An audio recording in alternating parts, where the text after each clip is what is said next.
বগুড়ার সুনীল হত্যাকাণ্ডে দ্রুত আসামি গ্রেফতারের দাবিতে হরিজন ঐক্য পরিষদের স্মারকলিপি প্রদান। বিস্তারিত থাকছে এস এম দৌলতের প্রতিবেদনে। সুনীল ভাস্কর নামে এক যুবককে নৃশংসভাবে হত্যার ঘটনায় অভিযুক্ত মোহাম্মদ অনিককে দ্রুত গ্রেফতার ও দৃষ্টান্তমূলক শাস্তির দাবিতে স্মারকলিপি প্রদান করেছে বাংলাদেশ হরিজন ঐক্য পরিষদ বগুড়া জেলা শাখা। সংগঠনের নেতৃবৃন্দ অতিরিক্ত জেলা প্রশাসক মেজবাউল করিম এবং শাহাদাত হোসেন পুলিশ সুপারের নিকট পৃথকভাবে স্মারকলিপি প্রদান করেন। গুরুতর আহত অবস্থায় স্থানীয়রা তাকে উদ্ধার করে শহীদ জিয়াউর রহমান মেডিকেল কলেজ হাসপাতালে ভর্তি করেন। সেখানে চিকিৎসাধীন অবস্থায় তার মৃত্যু হয়। এ ঘটনার প্রতিবাদে বাংলাদেশ হরিজন ঐক্য পরিষদ বগুড়া জেলা শাখার সভাপতি শ্রী দীপক হরিজন রাম ও সাধারণ সম্পাদক শ্রী সুধীর হরিজন স্বাক্ষরিত স্মারকলিপি প্রদান করেন।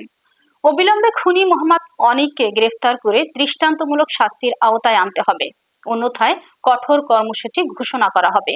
সংগঠনের সভাপতি শ্রী দীপক হরিজন রাম আরো জানান, ঘটনার পর পুলিশ প্রশাসনকে আসামি গ্রেফতারের জন্য 72 ঘন্টার সময়সীমা বেঁধে দেওয়া হয়েছিল, কিন্তু নির্ধারিত সময় পেরিয়ে গেলেও এখন পর্যন্ত অভিযুক্তকে গ্রেফতার করা হয়নি।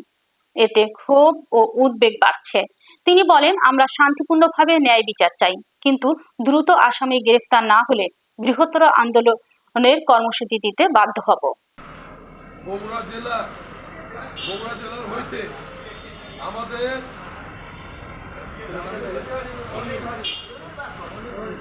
সুনীল ভাস্কর ভোটের দিন 11টার দিকে মার্ডার হয়েছে।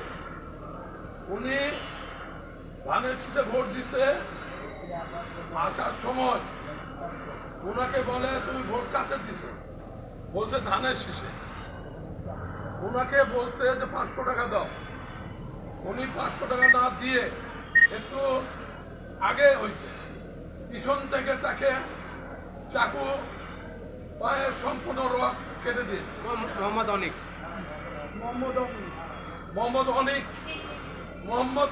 অনিক বাড়ি হলো সবুজ গাড়ি। আমরা মিছিল, মানববন্ধন এবং প্রত্যেকটা প্রশাসনের অফিসে ধর্ণা ধরেছি। তারা এখন পর্যন্ত আসামি গ্রেফতার করেনি এবং